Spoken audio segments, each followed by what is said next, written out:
এই যে আমাদের দেশে শায়েখ আব্দুর রাজ্জাক বিন ইউসুফ আছেন নাই জোরে কর, আহলে হাদিসের বড় একজন শায়েখ আব্দুর রাজ্জাক বিন ইউসুফ, তিনি বলেছেন গণতন্ত্রের মাধ্যমে দেশে ইসলাম কায়েম হবে না।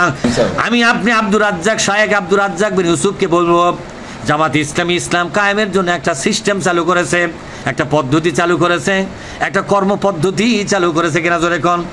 সুতরাং আপনি বাংলাদেশে ইসলাম কায়েম করার জন্য আপনার কোনো সিস্টেম আছে নাকি? কোন পথে ইসলাম কায়েম হবে আপনি একটা পথ দেখান। খালি মানুষের পথের সমালোচনা করেন, মানুষের আন্দোলনের সমালোচনা করেন। আপনার কাছে আমি প্রশ্ন করি, সংসদ ভবনে কোরআনকে বিজয়ী করার কোন আন্দোলন আপনার আছে নাকি? নিজেরাও ইসলামী আন্দোলন করবে না, আর যারা করবে তাদেরকে করতে দেবে না। এই লোকটা কার স্বার্থ উদ্ধার করতেছে বলেন তো? এরা কার স্বার্থ উদ্ধার করতেছে? তাদেরকে এই কথাটা ভাববার জন্য আমি দাওয়াত দিব। সুতরাং ফতোয়াবাজি বন্ধ করে এই বাংলাদেশে ইসলাম কায়েমের জন্য কোনো কথা তোমার জানা যদি থাকে, সেই কথাটা জাতি জানতে চায়। আপনারা কি বলেন, জানতে চান কি না? আপনি কি জন্য মানুষের ভুল ধরেন? আপনার কাছে কোরআন কায়েমের কোনো কর্মসূচি আজ পর্যন্ত গোটা দুনিয়ার কেউ জানে না এবং পাইনি। যখন পাশে সব মেয়েরা বলতেছে জামাত ইসলামী সরকার হলেই ভালো হবে, তো তোমার কথা তো একবারও কয় না যে শায়েখ আব্দুর রাজ্জাকের সরকার হলে ভালো হবে। তোমার কথা তো এই কথা একবারও বললো না, বললো না। এই কথা কোনো ওনার কথা কেউ বলছে যেবার শায়েখ আব্দুর রাজ্জাক বিন ইউসুফের সরকার হলেই ভালো হয় বলছে কেউ? কোন পাগলও বলেনি, ছাগলও বলেনি, শিক্ষিত অশিক্ষিত কেউ তো বললো না। তার মানে হলো বাংলাদেশের জনগণ জেনে গেছে তোমরা ইসলামকে রাষ্ট্র ক্ষমতায় নিয়ে যাওয়ার কোনো ধান্দাই করো না। ভোটের রাজনীতিতে অংশগ্রহণ করলেই ইসলামের সামগ্রিক বিজয় সম্ভব।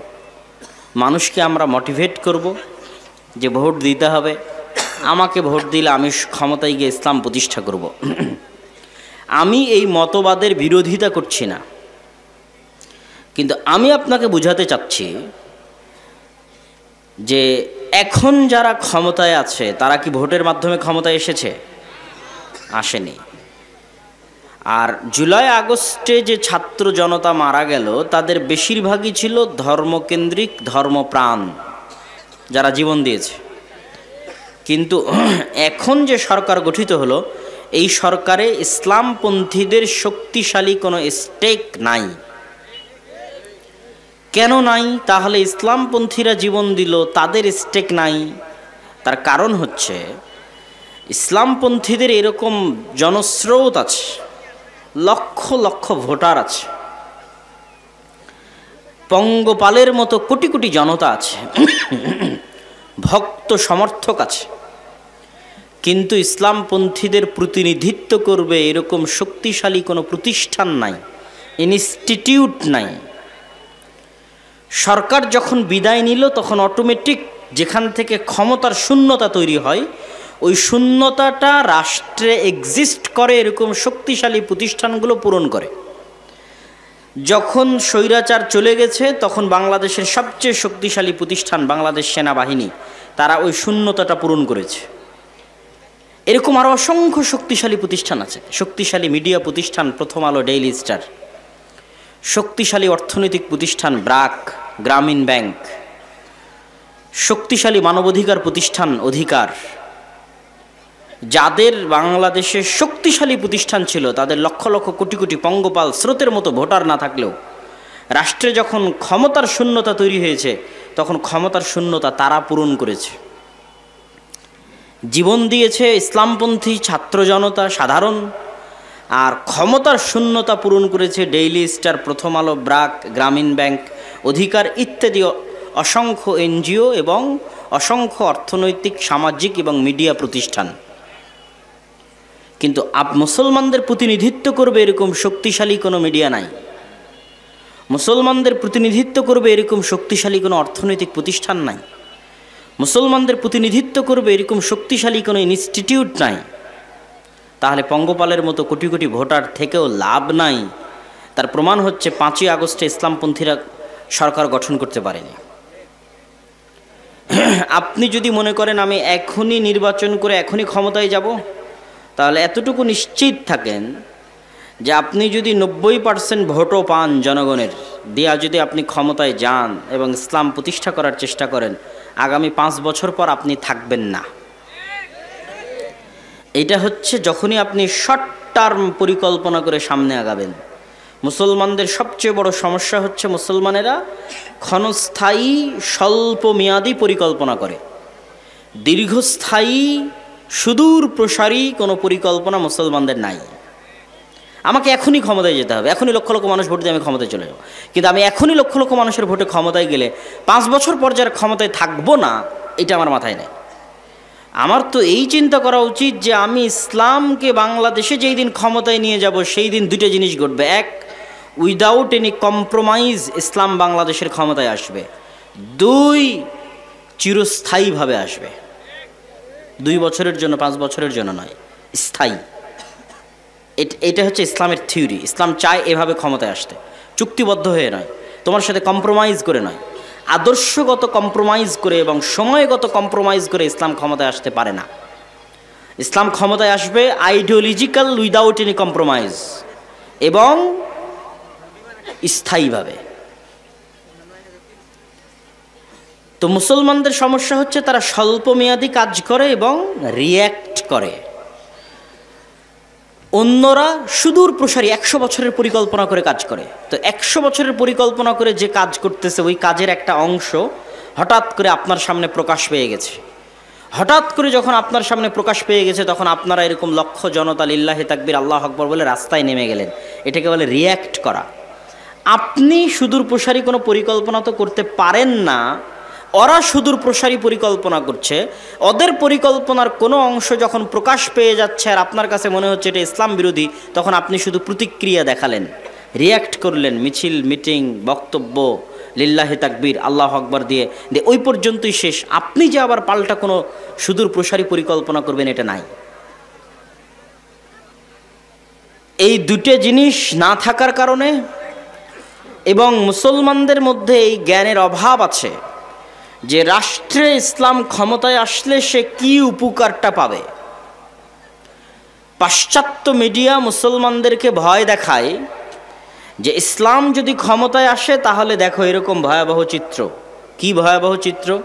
এই দেখো, দোররা মারা হচ্ছে, হাত কাটা হচ্ছে, রজম করা হচ্ছে, এরকম ভয়াবহ চিত্র তো তোমরা কি তোমাদের দেশে দেখতে চাও? তখন মানুষ ভীত সন্ত্রস্ত হয়ে যায়।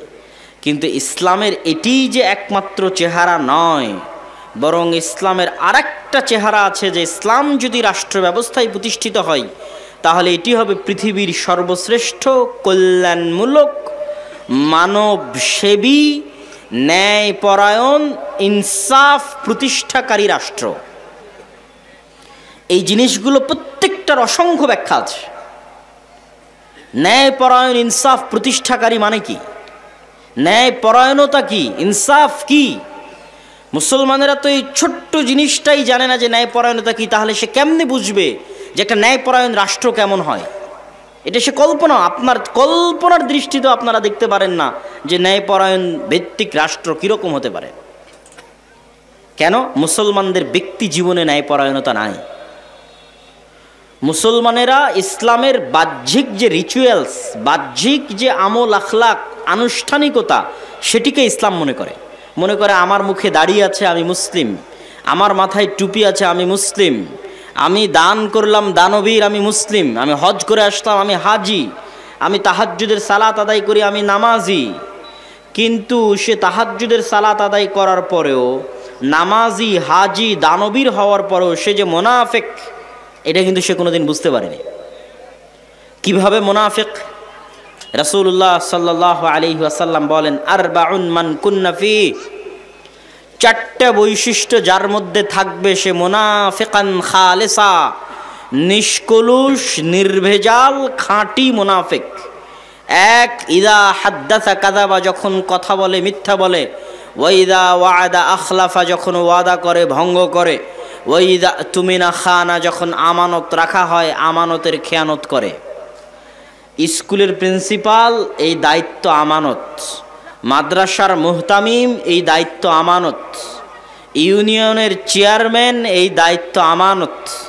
এমপি, মন্ত্রী, minister, OC, AC land, sub registrar, সচিব, প্রধানমন্ত্রী, প্রধান উপদেষ্টা, এই প্রত্যেকটা পদ হচ্ছে আমানত। কিন্তু আপনি বলেন গত 16 বছরে এমনও দুর্নীতিবাজ ছিল যে তাহাজ্জুদ গুজার। কথা বলেন না যে? এমনও দানবীর ছিল যে প্রশ্ন ফাঁস করে সেই টাকা আল্লাহর রাস্তায় দান করেছে। তাহলে সে কি বুঝেছে ইসলামকে?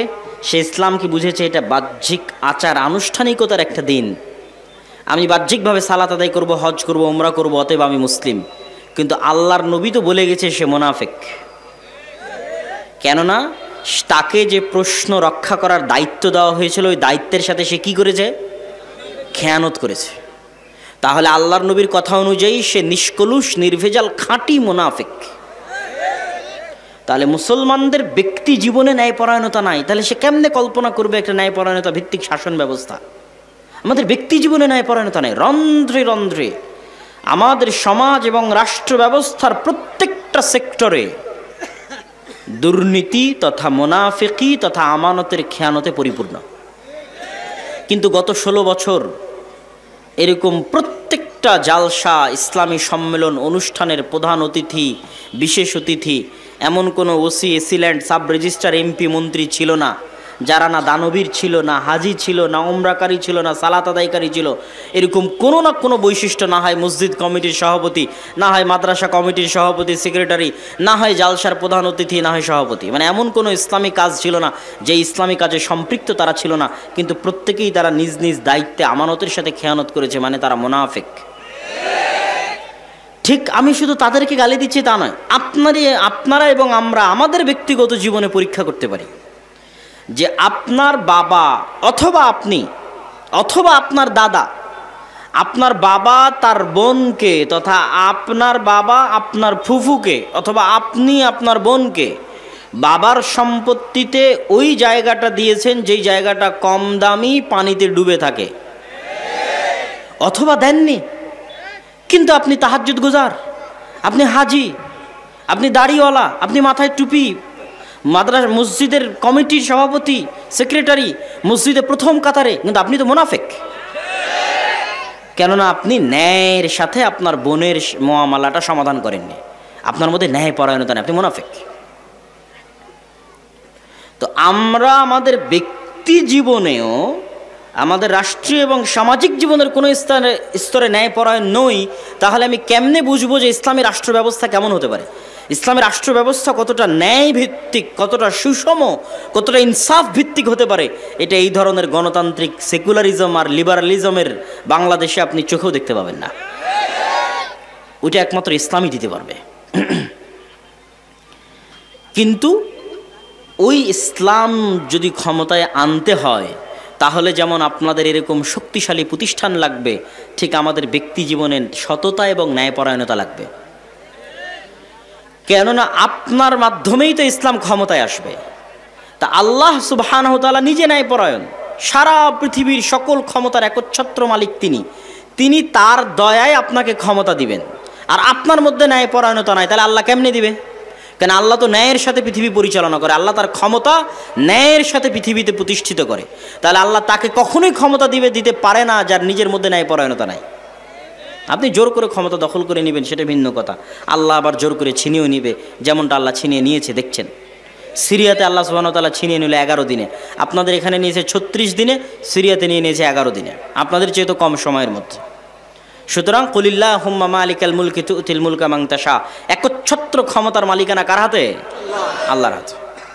তো আল্লাহ যদি মনে করে তার দয়ায় আল্লাহ তার বাছাইকৃত বান্দাদেরকে ক্ষমতা দিবে, তাহলে অবশ্যই আল্লাহর সেই বাছাইকৃত বান্দাদেরকে আল্লাহর দয়া পাওয়ার উপযুক্ত হতে হবে। আর সেই দয়া পাওয়ার উপযুক্ত হওয়ার 1 নম্বর শর্ত তাদের ব্যক্তিগত, পারিবারিক, সামাজিক জীবনে ন্যায়পরায়ণতা থাকতে হবে। তাহলে সে নেতা হতে পারবে। ন্যায়পরায়ণ এবং সত্যবাদী হওয়া ছাড়া you can't be a leader. আপনি আল্লাহর দৃষ্টিতে নেতা হতে পারবেন না। আমাদের নবী মুহাম্মদ সাল্লাল্লাহু আলাইহি ওয়াসাল্লাম যদি সত্যবাদী না হতেন, ন্যায়পরায়ণ না হতেন, আবু সুফিয়ান কখনোই আল্লাহর নবীর হাতে ইসলাম গ্রহণ করতো না। 2 নম্বর মানুষের কাছে, দুর্নীতিবাজ মানুষের কাছে, মিথ্যুক মানুষের কাছে কেন আমি ইসলাম গ্রহণ করব? আবু সুফিয়ানও জানে যে মুহাম্মদ সাল্লাল্লাহু আলাইহি ওয়াসাল্লাম একজন সচ্চা, ন্যায়পরায়ণ, একনিষ্ঠ, আমানতদার মানুষ। সে তার দাবিতে সত্যবাদী, এটা আবু সুফিয়ানও জানে। সুতরাং আল্লাহর নবীর মতো ফ্রেশ হৃদয় ছাড়া, মানে সাফ অন্তর, যে অন্তরে কলুষতা নাই, অন্যের প্রতি অন্যায় নাই, মিথ্যা নাই, এরকম সাফ হৃদয় নিয়ে যখন আপনি সালাতে দাঁড়াবেন, হজ করবেন, দান করবেন, ইসলাম প্রতিষ্ঠার জন্য চেষ্টা করবেন, তখন আল্লাহর দয়ায় কিভাবে আল্লাহ আপনাকে ক্ষমতা দিয়ে দিবে আপনি বুঝতেও পারবেন না। আজকে আফগানিস্তানে যারা ক্ষমতায় এসেছে, তাদের ক্ষমতায় আসার সবচেয়ে বড় সিক্রেট হচ্ছে ন্যায়পরায়ণতা।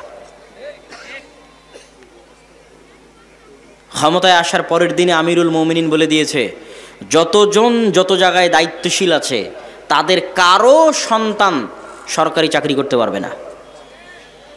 কি ভয়ঙ্কর ন্যায়পরায়ণতা! যে যতজন যত জায়গায় পদাধিকার বলে দায়িত্বশীল আছে তাদের কারো সন্তান কি করতে পারবে না? সরকারি চাকরি করতে পারবে না। এর নাম ন্যায়পরায়ণতা। তারা নিজেদের মধ্যে ন্যায়পরায়ণতা প্রতিষ্ঠা করেছে, আল্লাহ তাদেরকে ক্ষমতা দিয়েছে।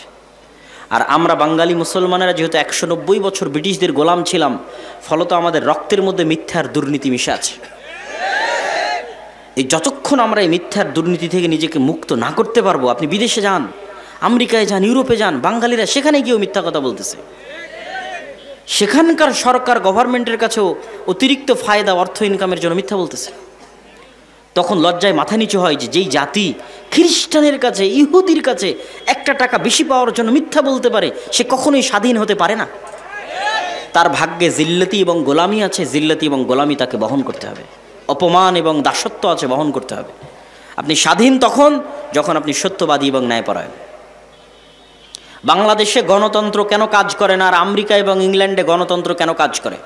আমেরিকা এবং ইংল্যান্ডের প্রতিষ্ঠানগুলো শক্তিশালী, আর বাংলাদেশে যেই ক্ষমতায় আসে সে বিচার ব্যবস্থা, পুলিশ, আইন ব্যবস্থা সবগুলোকে নিজের পকেটের মধ্যে ঢুকিয়ে ফেলে। ফলত সবাই মেরুদণ্ড বিক্রি করে দেয় টাকার কাছে, নারীর কাছে। যত ওসি, ডিসি, এসপি, মন্ত্রী, সচিব আছে, কারো মাজা সোজা নয় যে সত্যবাদী হবে, ন্যায়পরায়ণ হবে, এটা না, বিক্রি হয়ে যায়। তাহলে আমরা যতক্ষণ একটা সত্যবাদী ন্যায়পরায়ণ প্রজন্ম তৈরি করতে না পারবো, যারা টাকার কাছে মাথা নত করবে না, ক্ষমতার চাপের প্রেশারের কাছে মাথা নত করবে না, এরকম একটা প্রজন্ম তৈরি করলেই তো দেশ পরিবর্তন হয়ে যায়। কিন্তু মুসলমানেরা এই জিনিসটাই তো বুঝেনি যে ইসলাম মানে কি। তারা তো মনে করেছে ইসলাম মানে আমি বাহ্যিকভাবে নামাজ দেখাবো, দাড়ি দেখাবো, দান দেখাবো, এই ধোকার খেলা চলতে থাকবে। কিন্তু এটা যে মুনাফিকি, সেটা আজকে আমি আপনাদের সামনে প্রকাশ করে দিলাম যে এটা হচ্ছে মুনাফিকি। এই মুনাফিকি থেকে আমাদের বের হয়ে আসতে হবে। সম্মানিত উপস্থিতি, তাহলে আমাদের জন্য করণীয় কি? আমাদের জন্য দুইটা করণীয়। যে কারণগুলো তুলে ধরলাম সেগুলো তো তুলে ধরলাম, দুইটা করণীয় বলি। এক, নিজের দিনের উপর কট্টর হওয়া ছাড়া আপনি প্রকৃত স্বাধীনতা কখনোই পাবেন না। নিজের দিনের উপর কট্টর হওয়া মানে আপনার পাশের দেশ, এখান থেকে 2 কিলোমিটার 5 কিলোমিটার পরে ভারত। আপনারা সবাই জানেন যে হিন্দুত্ববাদ একটি স্পষ্ট ভ্রান্ত মতবাদ। এইরকম স্পষ্ট ভ্রান্তির উপরে তারা কতটা উগ্র, কতটা অ্যাগ্রেসিভ, কতটা কট্টর, কল্পনার বাইরে। আমাদের যুবক ছেলেপেলে ফেসবুকে ট্রল করতেছে যে তারা চট্টগ্রাম নিয়ে নেবে। এটা ট্রল করার নয়, তারা সত্যিকারই এতটা উগ্র যে মন থেকে তারা বিশ্বাস করে যে অখণ্ড ভারত প্রতিষ্ঠা করতে হবে। চট্টগ্রাম, রংপুর, গাইবান্ধা, রাজশাহী, খুলনা, বরিশাল, ঢাকা, এগুলো সব তাদের লাগবে, মন থেকে বিশ্বাস করে। ভ্রান্তির উপর থাকার পরও কি পরিমাণ কট্টর হতে পারে! গুজরাতের কসাই 2002 সালে হাজারো মুসলমানের রক্ত যার হাতে রঞ্জিত, তাকে পৃথিবীতে কেউ জঙ্গি সন্ত্রাসী বলে নিষিদ্ধ করতেছে না, সে বহাল তবিয়তে প্রধানমন্ত্রী। আর মুসলমানেরা কোথায় একজনকে গ্রেফতার করেছে, তাই সারাদিন সারা পৃথিবীকে বুঝাতে হচ্ছে আমরা খুব ভালো, আমরা সেকুলার, আমরা সংখ্যালঘুদের গুরু নিরাপত্তা দিই, ডট ডট বলতে বলতে মুখের ফেনা তুলে দিচ্ছে, তাও দুনিয়ার কেউ বিশ্বাস করে না। কেননা তারা বেশি সেকুলার, মুসলমানেরা বেশি সেকুলার। তাদের এক গালে যদি আপনি মারেন তাহলে এরা আর এক গাল পাতে দিয়ে বলবে ভাই এই গালটা তো মেরে নাও। কিন্তু আপনি যান ইসরায়েলে, ইসরায়েল গত 24 ঘন্টায় সিরিয়ার 500টা অস্ত্রাগার, গবেষণাগারে হামলা করেছে। ইসরায়েল কাউকে জিজ্ঞেস করেছে যে আমি হামলা করতেছি সিরিয়াতে, আমাকে অনুমতি দাও? আমেরিকাকে জিজ্ঞেস করেনি। ড্যাম কেয়ার, পরোয়া করে না। সে কট্টর, তার নিজের দিনের উপর কট্টর, অ্যাগ্রেসিভ, উগ্র। যে 500টা জায়গায় বোমা হামলা করতে পৃথিবীর কোনো দেশকে জিজ্ঞাসা করার প্রয়োজন মনে করে না, হেজিটেশন ফিল করে না, দ্বিধা ফিল করে না, ওই ইহুদি জাতিকে আমি কাছ থেকে দেখে আসছি যে 500টা জায়গায় আক্রমণ করতে দ্বিধা ফিল করে না, ও দাড়ি রাখতে দ্বিধা ফিল করবে? ওরা ওদের দিনের উপরে এরকম কট্টর, ড্যাম কেয়ার। ওরা দাড়ি রাখার সময় পরোয়া করে না কে জঙ্গি বলবে, কে সন্ত্রাসী বলবে। কিন্তু আপনি আপনার সমাজ, আপনার আশপাশ পাড়া প্রতিবেশী দাড়ি রাখতে যান, হাজারবার চিন্তা করবেন আমাকে কি করবে, আমাকে ফাঁসিয়ে দেবে, মামলা দেবে, এই সেই ডট ডট, অনেক কিছু। এটাকে বলা হয় কলোনিয়াল মাইন্ড সেট আপ। ঔপনিবেশিক দাসত্ব এবং গোলামির একটা ধারা আমরা আমাদের রক্তের মধ্যে বহন করতেছি, আমাদের ব্লাডের মধ্যে। আমরা মানসিকভাবে এখনো স্বাধীন হতে পারি না। এই জন্য আমাদের অজান্তে যে আমার সামনে ভালো ইংরেজি বলে সে একজন স্মার্ট, যে ইংরেজি জানে না সে স্মার্ট নয়। আমাদের অজান্তে যে প্যান্ট শার্ট পরে সে স্মার্ট, যে পাঞ্জাবি দাড়ি টুপি পরে সে স্মার্ট নয়। কিন্তু আপনি ইংল্যান্ড থেকে বের হয়ে স্পেন যান, ইতালি যান, ফ্রান্স যান, বিমানবন্দরে পর্যন্ত ইংরেজি নাই। বিমানবন্দরে পর্যন্ত ইংরেজি নাই। মানে কেন? ওরা জাতিগতভাবে আমাদের চেয়ে মানসিকভাবে স্বাধীন। সে পরোয়া করে না কেন আমি ইংরেজি শিখব, তাকে আমার ফরাসি ভাষা শিখতে হবে। এই রকম মানসিকভাবে তারা উগ্র এবং স্বাধীন। তাহলে আপনার পার্শ্ববর্তী দেশ তার দিনের উপর কট্টর, উগ্র এবং অ্যাগ্রেসিভ এবং ড্যাম কেয়ার, পরোয়া করে না। তারপরে ইসরায়েল তার নিজের দিনের উপর কট্টর, অ্যাগ্রেসিভ, পৃথিবীর কাউকে পরোয়া করে না। অসংখ্য খ্রিস্টান কান্ট্রি তাদের ওই সমস্ত দল ক্ষমতায় আসতেছে যারা ডানপন্থী কট্টর। তাহলে এত এত কট্টরের মধ্যে আপনি সেকুলার হয়ে বাঁচতে পারবেন না। সেকুলারিজম দিয়ে আপনার বাংলাদেশের স্বাধীনতা টিকবে না, বলে দিলাম। কেননা আপনাকে শুধু কম্প্রোমাইজই করতে হবে, কম্প্রোমাইজই করতে হবে, আপনাকে কেউ বিশ্বাস করবে না। আপনিও যদি বাঁচতে চান, বাংলাদেশের স্বাধীনতাকে রক্ষা করতে চান, আপনাকেও আপনার দিনের উপর ড্যাম কেয়ার হতে হবে। আমি আল্লাহর নবীর সুন্নাতের অনুসরণ করি, কোরআন এবং হাদিসের আইন বাংলাদেশে বাস্তবায়ন করি, কার কি করার আছে করে নাও। যখন এরকম ড্যাম কেয়ার হবেন, বাংলাদেশ স্বাধীন, একদিনে স্বাধীন, 24 ঘন্টায় স্বাধীন। এবং এই স্বাধীনতা চিরস্থায়ী, স্থায়ী স্বাধীনতা। আপনাকে তেলাতে হবে না, তেল দিতে হবে না, কম্প্রোমাইজ করতে হবে না, বুঝাতে হবে না, প্রেস ব্রিফিং করতে হবে না, একদিনে স্বাধীন হয়ে যাবেন। এবং আপনারাও যদি আপনাদের ব্যক্তি জীবনে প্র্যাকটিস করেন, ইহুদিদের দেখে শিখেন, তারা অভিশপ্ত। আল্লাহ সুবহানাহু ওয়া তাআলা বলেছেন তারা অভিশপ্ত। কোরআন মাজিদে আল্লাহ বলেছেন গায়রিল মাগদুবি আলাইহিম ওয়ালাদ-দালিন, এই ইহুদিরা অভিশপ্ত। কিন্তু আপনি ভয়ঙ্করভাবে আশ্চর্য হবেন, তারা একটা অভিশপ্ত জাতি হওয়ার পরেও সারা পৃথিবীর মানুষকে ইহুদিরা শিখালো ছেলে হোক মেয়ে হোক দুটি সন্তানই যথেষ্ট। আপনি আমাকে একটা ইহুদি ফ্যামিলি বের করে দিবেন যার একটাই সন্তান অথবা দুটোই সন্তান। প্রত্যেকটা ইহুদি ফ্যামিলির 4টা 5টা 6টা 7টা করে সন্তান। এই জন্য ছোট যে কারগুলো আছে, এই কারগুলো তারা ইউজ করে না। তাদের জন্য বড় হাইস গাড়ি, নহা, যেটাতে 7-8টা সিট আছে, সেই গাড়ি লাগবে। কেননা ফুল ফ্যামিলি যেতে হলে ওই ছোট কারে তো হবে না। এই জন্য বড় গাড়ি বেশি ইউজ করে। সারা পৃথিবীতে ইহুদিরা এই সুদি কারবার প্রচলন করে রেখেছে। কোনো ইহুদির সাথে সুদি লেনদেন করে না, অথচ সারা পৃথিবীর সুদি কারবারের কন্ট্রোল তাদের হাতে। কিন্তু ওরা নিজেরা কখনো সুদি কারবার লেনদেন করে না। সারা পৃথিবীতে LGBTQ সমকামিতার মতো ভয়ঙ্কর অপরাধ গুনাহ শিখানোর জন্য কোটি কোটি টাকা তারা ব্যয় করতেছে। কিন্তু প্রত্যেকটা ইহুদি স্কুলে LGBTQ নিষিদ্ধ, এবং সেটা পরোয়া করে না যে এটা আমি নিষিদ্ধ করে রেখেছি তো কে আমাকে কি বলবে, এটা পরোয়া করে না। সম্মানিত উপস্থিতি, এই জন্য ওদের কাছে অনেক কিছু আপনার শিখার আছে যে নিজের দিনের উপর কি পরিমাণ কট্টর হতে হয়। আপনি বাংলাদেশ থেকে বের হয়ে আর একটা খ্রিস্টানের সাথে ঘুরলে আপনি চুল পরিমাণ ধাক্কা খাবেন না। আপনি দেখবেন যে ওই খ্রিস্টান 6 দিন 5 দিন কাজ করে যা টাকা ইনকাম করছে, গার্লফ্রেন্ডের পিছনে পাবে বারে, পাবে জুয়ায়, বারে মদে, উইকেন্ডে সাপ্তাহিক ছুটিতে শেষ করে দিচ্ছে। ফলত আপনার কাছে মনে হবে এটাই দুনিয়া। কিন্তু যখন আপনি একটা ইহুদির কাছে যাবেন, ইহুদির সাথে উঠা বসা করবেন, আপনি আশ্চর্য হবেন। আপনার হালালের চাইতে ওর হালাল খাওয়ার রেস্ট্রিকশন বেশি কঠিন। মদ শুকুর খাওয়া তো বহু দূরের কথা, ওর রেস্ট্রিকশনের জ্বালাতে আপনি টিকতে পারবেন না। আপনি বলবেন বাবা আমরা কত বাছাই করি, তার চাইতে দেখি এরা আরও বেশি বাছাই করে। কি পরিমাণ কট্টর তাদের দিনের উপর। এমন কোনো রেস্টুরেন্ট নাই যে রেস্টুরেন্টে একজন হুজুরকে নিয়োগ দেওয়া নাই, যেই হুজুরের কোনো কাজ নাই, ওই ইহুদি রাবাইর কোনো কাজ নাই। একটাই কাজ, শুধু রান্নাটা হালাল পদ্ধতিতে হচ্ছে কিনা সেটা দেখবে। আপনাদের বালিয়াডাঙ্গি বাজারে যতগুলো রেস্টুরেন্ট আছে, মনে করেন প্রত্যেকটা রেস্টুরেন্ট মালিক একটা করে হুজুরকে চাকরি দিয়ে রেখেছে। হুজুরের কি কাজ না কিভাবে হচ্ছে, হালাল অনুযায়ী হচ্ছে, ব্যাস। প্রত্যেকটা ইহুদি রেস্টুরেন্টে একজন করে রাবাই আছে। ডিমটা ভেঙে দিবে রাবাই, গরু মহিষ মুরগি জবাই করে দিবে রাবাই। পুরো নিয়ম কানুন ইহুদি ধর্ম অনুযায়ী পরিচালিত হচ্ছে কিনা তা দেখবে। কি পরিমাণ কট্টর হতে পারে তাদের দিনের উপর। ওদের 90 জন দাড়ি রাখে, আপনাদের কয়জন দাড়ি রাখে? কেন আপনারা দাড়ি রাখার বিষয়ে হেজিটেশন ফিল করেন, আপনারা দ্বিধায় ভোগেন, আপনার দিনের উপর আপনার কট্টরতা নাই, আপনার বিশ্বাস নাই, কিন্তু সে ড্যাম কেয়ার, সে পরোয়া করে না। আপনার পার্শ্ববর্তী দেশ হিন্দু, সে পরোয়া করে না, তার কপালে সিঁদুর দিবে, হাতে বালা দিবে, আরেকজন মুসলমানকে জোর করে বলাবে যে বল জয় শ্রীরাম, পরোয়া করে না, ড্যাম কেয়ার। কিন্তু আপনি কেন ভীতু কাপুরুষ, কেন আপনি হেজিটেশন ফিল করেন আপনার দিনের উপর? আপনি যতদিন হেজিটেশন ফিল করবেন গোলাম থাকবেন। কট্টর হন যে আমার দিনের জন্য আমি জীবন দিয়ে দেবো, যা করার করো। একদিনে স্বাধীন, আজীবনের গোলামি থেকে একদিনে স্বাধীন। এটা গেল 1 নাম্বার, যে আমাদেরকে আমাদের দিনের উপর, আমাদের আল্লাহর নবীর সুন্নাতের উপর, আল্লাহ সুবহানাহু ওয়া তাআলার বিধানের উপর উইদাউট এনি কম্প্রোমাইজ কট্টর হতে হবে। কোনো প্রকার ছাড়, মিউ ছাড়া কট্টর হতে হবে। এটা আমার দিন, আমি এটা মানবো, এটা আমি চাই। আপনি স্বাধীন হয়ে যাবেন। তারপরে আমাদের করণীয় কি? তারপরে আমাদের করণীয় হচ্ছে আমাদের যুবক সমাজ, আমাদের ছেলে মেয়েরা,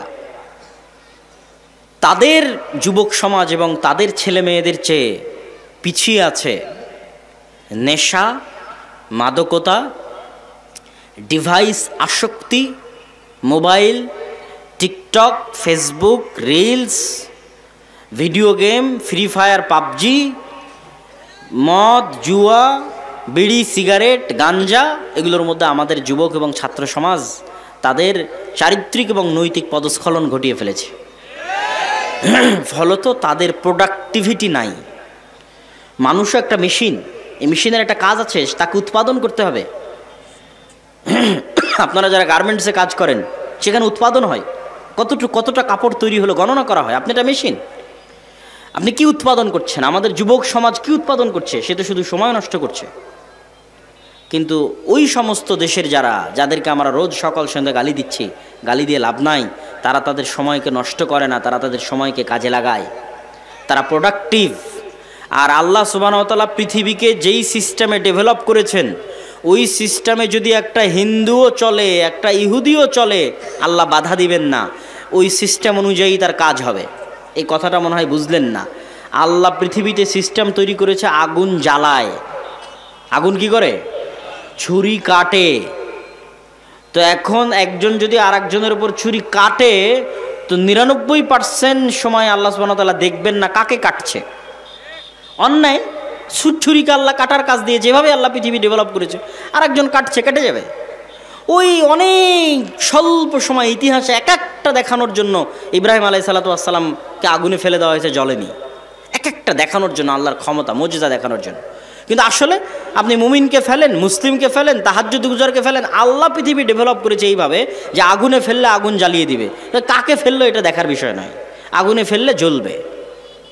তো আল্লাহ সুবহানাহু ওয়া তাআলা পৃথিবী ডেভেলপ করেছে যে জ্ঞানে, বিজ্ঞানে, প্রযুক্তিতে যত বেশি এগিয়ে যাবে, পৃথিবীতে ক্ষমতা তার থাকবে। তখন জ্ঞানে খ্রিস্টান আগিয়ে গেল কি মুসলমান আগিয়ে গেল, আল্লাহ সুবহানাহু ওয়া তাআলা এটা দেখবেন না। পরিশ্রম করে জ্ঞানে ইহুদি আগিয়ে গেছে, পৃথিবী ওদের। পরিশ্রম করে জ্ঞানে আমেরিকা এগিয়ে গেছে, পৃথিবী ওদের। মুসলমানের সন্তান পরিশ্রম করে না, মদ জুয়া আড্ডা নিয়ে ব্যস্ত থাকে, তো ওরা গোলাম।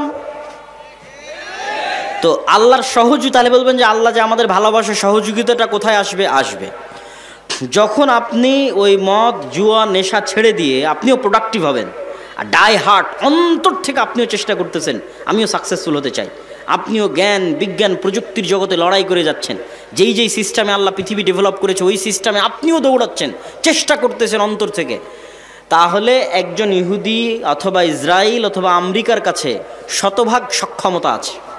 শতভাগ সক্ষমতা থাকার পর সে হয়তো 90% চেষ্টা করতেছে। আপনার কাছে 50% সক্ষমতা আছে, আপনিও 90% চেষ্টা করতেছেন। আর 50% সক্ষমতা না থাকলেও আল্লাহ আপনাকে বিজয় করে দিবে। আল্লাহ আপনাকে কি করে দিবে? বিজয় করে দিবে। এই জায়গায় তখন আপনি আল্লাহর দয়া এবং রহমত পাবেন। কিন্তু আপনি যদি চেষ্টা না করেন তার আগ পর্যন্ত দয়া রহমত পাবেন না, তার আগ পর্যন্ত গোলাম থাকবেন। তাহলে আমাদের যুবক সমাজ এবং ছাত্র সমাজ, ইয়াং জেনারেশন, তাদেরকে অবশ্যই তারা যে অন্ধকার জগতে ফেঁসে আছে, তারা যে জ্ঞানের পিছনে ইনভেস্ট করে না। আমি ইংল্যান্ডে 1 বছর ছিলাম, পার্কে যাই, বিশ্ববিদ্যালয়ে যাই, ট্রেনে উঠি, বিমানে উঠি, বাসে উঠি, কাউকে দেখি বই হাতে নিয়ে পড়তেছে। ওদের দেখে আমি নিজেকে লজ্জিত বোধ করতাম যে সে মুমিন নয়, কিন্তু সে পড়তেছে, সে বেপরদা অবস্থায় আছে, কাফেরা, সে পড়তেছে। তাহলে আমি একজন মুমিন হয়ে আমি পড়তেছি না? তখন ওদের দেখা দেখে আমিও যাত্রাপথে পড়া শুরু করেছিলাম এবং অনেক বই আমি তখন ওই ইংল্যান্ডে থাকা অবস্থায় সফরের মধ্যে পড়ে শেষ করেছি। কিন্তু বাংলাদেশে আসার পর এখন পর্যন্ত আর কোথাও দেখলাম না যে একটা মানুষ কোথাও বই হাতে নিয়ে পড়তেছে। তখন আমার মধ্যে থেকে ওই স্বভাবটা হারিয়ে গেছে। তাহলে আমাদের মধ্যে পড়ার এবং জ্ঞান অর্জনের আগ্রহ নাই। আমাদের সাধারণ সেকুলার ছাত্র জনতা তো বহুদূরে থাক, ইসলামপন্থী মানুষজন তাদের সময় নষ্ট করে পারস্পরিক হিংসা বিদ্বেষ, গুতাগুতি, মারামারি, ঠেলাঠেলি, গীবত, পরনিন্দায়। যারা ইসলাম নিয়ে আলোচনা করে তারাও 2 জন যখন একত্রিত হয়, কোরআনের একটা আয়াত নিয়ে আলোচনা কর, কোরআনের হাদিসের একটা, বুখারী শরীফের একটা হাদিস নিয়ে আলোচনা কর, দিনের একটা বিষয় নিয়ে আলোচনা কর না। কোন হুজুর কোন বক্তায় কি বলল, কে কোথায় ফেসবুকে কি কমেন্ট করেছে, কার বিরুদ্ধে কে লাগলো, এক জায়গায় একত্রিত হলে সেগুলো নিয়ে গল্প শুরু হয়ে গেল। সময় নষ্ট, প্রোডাক্টিভিটি নষ্ট। অতএব হে যুবক সমাজ, হে ছাত্র ভাইয়েরা, আমরা যদি আমাদের সময়কে সঠিকভাবে কাজে না লাগাই, জ্ঞান অর্জন না করি, তাহলে আমরা কখনোই পৃথিবীতে আর 10টা জাতির সাথে পাল্লা দিয়ে স্বাধীন হতে পারবো না। গোলাম থাকতে হবে, গোলাম আছি, গোলাম থাকতে হবে। আমি চেষ্টা না করলে আল্লাহ রাস্তা দেখাবে না। অতএব আমাদের জাতির মুক্তির জন্য কাউকে না দেখে হলে অন্তত আপনার পাশে যারা আছে তাদের দেখে শিখেন। হিন্দুদেরকে দেখে শিখেন, আপনারা তাদের নিয়ে কত হাসি ঠাট্টা করেন, কত মজাক করেন, অথচ পৃথিবীর 2য় সিলিকন ভ্যালি হিন্দুরা বেঙ্গলোরে বানিয়েছে। আমেরিকাতে একটা সিলিকন ভ্যালি আছে, জ্ঞান বিজ্ঞান প্রযুক্তির সেন্টার, 2য়টা হিন্দুরা বানিয়েছে বেঙ্গলোরে। পড়াশোনা করে, জ্ঞান অর্জন করে। অতএব তাদের কিনে ট্রোল করে, হাসি ঠাট্টা করে লাভ নেই। আপনারা পড়েন, শিখেন, জ্ঞান অর্জন করেন, টেক্কা দেন পৃথিবীর সাথে। না হলে আমাদেরকে গোলাম থাকতেই হবে। আমি আমার বক্তব্যের সারমর্ম করতে চাই। শুরুতে কি বলেছিলাম মনে আছে? সব হয়তো ভুলে গেছেন।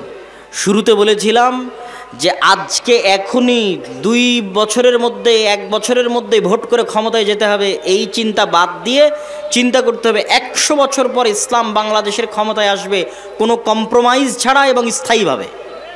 তার জন্য কি করা লাগবে সেটা করেন। 100 বছর পর ইসলাম বাংলাদেশের ক্ষমতায় আসবে উইদাউট এনি কম্প্রোমাইজ এবং স্থায়ীভাবে। তার জন্য কি করা লাগবে? তার জন্য শক্তিশালী প্রতিষ্ঠান লাগবে, শক্তিশালী মিডিয়া লাগবে, শক্তিশালী অর্থনৈতিক প্রতিষ্ঠান লাগবে। সেগুলো প্রতিষ্ঠা করার পিছনে আমাদের সময় এবং শ্রম দিতে হবে। তারপরে কি তুলে ধরেছি? তারপরে আপনাদের সামনে তুলে ধরেছি যে আমাদের ব্যক্তিগত সামাজিক জীবনে ন্যায়পরায়ণতা যদি না থাকে, আমরা কখনোই আল্লাহর দয়ায় ক্ষমতায় যেতে পারবো না। অতএব আমাদের ব্যক্তিগত জীবনে কি লাগবে? ন্যায়পরায়ণতা লাগবে। এবং ন্যায়পরায়ণতার উদাহরণ দিতে গিয়ে বলেছি, আমরা আমাদের স্ত্রীদের সাথেও ন্যায়পরায়ণ নই। আপনি জিজ্ঞেস করেন আপনি আপনার স্ত্রীর সাথে ন্যায়পরায়ণ কিনা। আপনার বউকে জিজ্ঞেস করেন সে তার শাশুড়ির সাথে ন্যায়পরায়ণ কিনা। শাশুড়িকে জিজ্ঞেস করেন সে তার বৌমার সাথে ন্যায়পরায়ণ কিনা। সমাজে যত অশান্তি, ফিতনা এবং ফাসাদ বিরাজ করছে তার প্রত্যেকটা কারণ হচ্ছে ন্যায়পরায়ণতা না থাকা। ইসলামী দলে দলে মারামারি, মাদ্রাসায় মাদ্রাসায় মারামারি, হুজুরে হুজুরে মারামারি, এগুলো একটাও ফতোয়ার কারণে নয়, ডাঙা মিথ্যা কথা। কোনো ফতোয়ার সমস্যা নাই, ন্যায়পরায়ণতা নাই। হয় দলের আমির জালেম, না হয় মামুর জালেম। হয় দলের আমির মাজলুম, না হয় মামুর মাজলুম। হয় দলের আমির মিথ্যুক, না হয় মামুর মিথ্যুক। হয় মসজিদের সভাপতি জালেম, না হয় মসজিদের ইমাম সাহেব জালেম। হয় মসজিদের সভাপতি মাজলুম, না হয় ইমাম সাহেব মাজলুম। যত জায়গায় সমস্যা আছে প্রত্যেকটা জায়গায় ন্যায়পরায়ণতার অভাব আছে। এই জন্য মুসলমানদের প্র্যাকটিস করতে হবে নিজেদের ব্যক্তি, সমাজ এবং পারিবারিক জীবনে ন্যায়পরায়ণতা প্রতিষ্ঠা করার। 3 নাম্বার কি বলেছি? আমাদেরকে আমাদের দিনের উপর কট্টর হতে হবে এবং কলোনিয়াল মাইন্ড সেট আপ, 190 বছর ব্রিটিশদের যে গোলামি করেছি ওই গোলামি করতে গিয়ে আমাদের রক্তের মধ্যে ঢুকে গেছে যে যার দাড়ি চাছা সে স্মার্ট, আর যার মুখে দাড়ি আছে সে আনস্মার্ট। এই কলোনিয়াল মাইন্ড সেটআপের মুখে লাথি মারতে হবে, স্বাধীন হতে হবে। যেটা আল্লাহর নবী সেটা স্মার্ট, যেটা আল্লাহর নবীর নয় সেটা স্মার্ট নয়। এটা যেদিন শক্তভাবে বিশ্বাস করে নেবেন উইথ কনফিডেন্ট এবং উইদাউট এনি কম্প্রোমাইজ, শক্ত আত্মবিশ্বাসের সাথে, সেদিন আপনি স্বাধীন হয়ে গেছেন। সেই দিন পৃথিবীর কোনো শক্তি পৃথিবীতে আপনাকে দমিয়ে রাখতে পারবে না। 4 নাম্বার কি বলেছি? 4 নাম্বার বলেছি আমাদের ছাত্র তরুণ জনতা, তারা যে নেশার মধ্যে, অবৈধ সম্পর্কের মধ্যে, এবং আমাদের মা এবং বোনেরা এবং আমাদের ভাইয়েরা, তাদের মধ্যে দিয়াসাহ মানে শুকুরের চর্বি। শুকুর অপবিত্রতা, অপরিচ্ছন্নতা, নোংরামি পছন্দ করে। শুকুর তার নিজের বিষ্ঠা, নিজের মল চেটে খায়, লজ্জা নাই। এই শুকুরের চর্বিকে বলা হয় দিয়াসাহ। রাসূল সাল্লাল্লাহু আলাইহি ওয়াসাল্লাম বলেছেন, লা ইয়াদখুলুল জান্নাতা দায়ুস, দায়ুস জান্নাতে যাবে না, শুকুর জান্নাতে যাবে না, শুকুরের চর্বি জান্নাতে যাবে না। তো শুকুরের চর্বির সাথে জান্নাতে যাওয়ার কি সম্পর্ক? মানে ওই মানুষ জান্নাতে যাবে না যার রক্ত, যার চর্বি শুকুরের রক্ত শুকুরের চর্বির মতো হয়ে গেছে। কার রক্ত, কার চর্বি শুকুরের রক্ত শুকুরের চর্বির মতো হয়ে গেছে? যার পরিবারের মধ্যে বেহায়াই আছে, নির্লজ্জতা আছে, কিন্তু তার অন্তরে কষ্টবোধ নাই, তার অন্তরে দুঃখবোধ নাই, লজ্জাবোধ নাই, সে দায়ুস, সে জান্নাতে যাবে না। আপনি দায়ুস হলে সমস্যা কি? আমি যদি দায়ুস হই তাহলে সবচেয়ে বড় সমস্যা হচ্ছে বাবা দায়ুস বা ভাই দায়ুস, তার মেয়ে অথবা তার বোন বেপরদা অবস্থায় চলাফেরা করে, অথবা তার স্বামী দায়ুস, স্ত্রী বেপরদা অবস্থায় চলাফেরা করে, তার অন্তরে কোনো ব্যথা নাই, মানে তার রক্ত শুকুরের রক্ত হয়ে গেছে। এই মানুষ আর ওই বেপরদা যে স্ত্রী, এই দুইজনের ঘরে কখনোই সাহসী পুরুষের জন্ম হবে না। খালিদ বিন ওয়ালিদ, ওমর ইবনুল খাত্তাব, সুলতান মোহাম্মদ ফাতেহের মতো বীর সেনানীর জন্ম হবে না। কি জন্ম হবে? দায়ুস বাবার ঘরে এবং দায়ুস মায়ের ঘরে মেয়েলি পুরুষ সন্তানের জন্ম হবে। বুঝেননি মনে হয়? হিজড়া পুরুষ সন্তানের জন্ম হবে, যার মধ্যে পৌরুষত্ব নাই। পৌরুষত্ব মানে শুধু পুরুষ হওয়া নয়, পৌরুষত্ব মানে সেই সাহসিকতা, সে আত্মমর্যাদা, সে আত্মসম্মান, সেই ব্যক্তিত্ব, সেই পার্সোনালিটি। ওই রকম সন্তান জন্ম হবে না যে পৃথিবীকে নেতৃত্ব দিবে। এই জন্য পাশ্চাত্যরা চায় যেন আপনাদের মাদের গর্ভ থেকে নেতা জন্ম না হয়, বরং কি জন্ম হয়? ওই রকম LGBTQ সমকামী মেয়েলি সন্তানের জন্ম হয়। এটা হবে যদি আপনি দায়ুস হন এবং আপনার স্ত্রী দায়ুস হয়। আপনার মধ্যে পৌরুষত্ব নাই, মানে সাহসিকতা নাই, ব্যক্তিত্ব নাই, পার্সোনালিটি নাই। আর এই ব্যক্তিত্ব পার্সোনালিটিকে অসংখ্য জিনিস ধ্বংস করে, শুধু বেপর্দা ধ্বংস করে না, আর অনেক কিছু ধ্বংস করে। বেপর্দা যেমন আমাদের ইনার অভ্যন্তরীণ পার্সোনালিটি ব্যক্তিত্বকে ধ্বংস করে, ঠিক তেমনি লোন, ধার, কর্জ পার্সোনালিটিকে ধ্বংস করে। ইসলামে অর্থনৈতিক মূল্যবোধের 1 নাম্বার পয়েন্ট হচ্ছে আল কানাআহ, অল্পে সন্তুষ্ট থাকা। আমি সুদ ভিত্তিক লোনের কথা বলতেছি না, গোটা হাদিস শাস্ত্র এবং গোটা কোরআন শাস্ত্র খুঁজে আপনি আমাকে দেখাবেন যে আপনার বাড়ি মাটির আছে, মাটির থেকে টিনের করার জন্য আপনি কর্জে হাসানা নেবেন, এর দলিল কোরআন এবং হাদিসে আছে। সুদ ভিত্তিক লোনের কথা বলছি না, কর্জে হাসানা। আপনার বাড়ি টিনের আছে, আপনি সেটা পাকা করবেন, তার জন্য সুদে লোন না নিয়ে কর্জে হাসানা, সুদমুক্ত লোন নেবেন, এর দলিল কোরআন এবং হাদিসে আছে। আপনার বাড়িতে এসি নাই, এসি কিনবেন, ফ্রিজ নাই, ফ্রিজ কিনবেন, মোটরসাইকেল নাই,